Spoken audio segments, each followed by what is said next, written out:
we're given a chance. We're given this opportunity to serve again.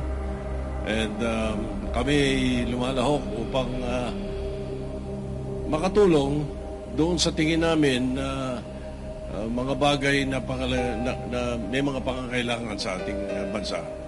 Siguro, if my colleagues will allow me, medyo banggitin ko na muna at baka susunod na tatanong dyan mamaya is, why are you running again?